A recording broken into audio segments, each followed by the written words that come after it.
ശബരിമല സ്വർണ്ണപ്പാളി മോഷണ കേസിൽ മുൻ executive officer D Sudheesh Kumar അറസ്റ്റിൽ. കേസിൽ മൂന്നാമത്തെ അറസ്റ്റാണ്. ഉണ്ണികൃഷ്ണൻ പോറ്റിയുടെ സുഹൃത്ത് CK വാസുദേവനെ ചോദ്യം ചെയ്ത് വിട്ടയച്ചു. ദേവസ്വം ബോർഡ് ആസ്ഥാനത്ത് നിന്ന് നിർണായകമായ ചില രേഖകൾ പ്രത്യേക അന്വേഷണ സംഘം പിടിച്ചെടുത്തിട്ടുണ്ടെന്നും സൂചനയുണ്ട്.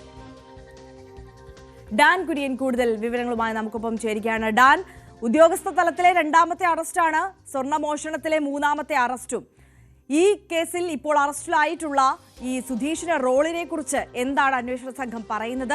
ഇനി തുടർന്നുള്ള SITയുടെ നീക്കങ്ങൾ അത് എങ്ങനെയായിരിക്കും?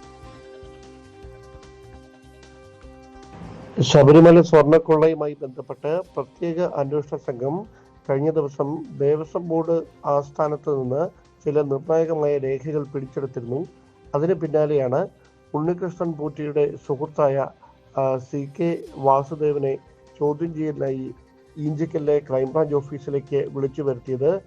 തൊട്ടു പിന്നാലെ മുൻ ദേവസ്വം എക്സിക്യൂട്ടീവ് ഓഫീസർ സുധീഷ് കുമാറിനെയും ചോദ്യം ചെയ്യലിനായി ക്രൈംബ്രാഞ്ച് വിളിച്ചു വരുത്തുകയായിരുന്നു. തുടർന്ന് മണിക്കൂറുകൾ നീണ്ട ചോദ്യം ചെയ്യലിനൊടുവിലാണ് മുൻ ദേവസ്വം എക്സിക്യൂട്ടീവ് ഓഫീസർ സുധീഷ് കുമാറിന്റെ അറസ്റ്റ് രേഖപ്പെടുത്തുകയും CK വാസുദേവൻ നായരെ വിശദമായി ചോദ്യം ചെയ്ത ശേഷം വിട്ടയക്കുകയും ചെയ്തിരിക്കുന്നത്. അന്വേഷണത്തോട് പൂർണ്ണമായി സഹകരിക്കണമെന്ന നിർദ്ദേശം നൽകിയാണ് വാസുദേവൻ നായരെ വിട്ടയച്ചിരിക്കുന്നത്. അതേസമയം സുധീഷ് കുമാറിനെ പ്രാഥമികമായ ചോദ്യം ചെയ്യൽ പൂർത്തിയാക്കിയ ശേഷം ഉച്ചയ്ക്ക് ശേഷം റാന്നി കോടതിയിൽ ഹാജരാക്കുമെന്നാണ് അറിയാൻ കഴിയുന്നത്.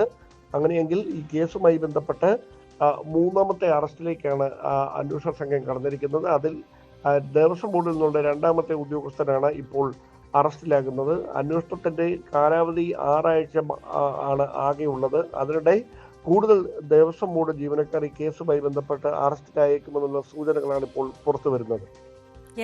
ഡാൻ കുര്യനാണ് വിശദാംശങ്ങളും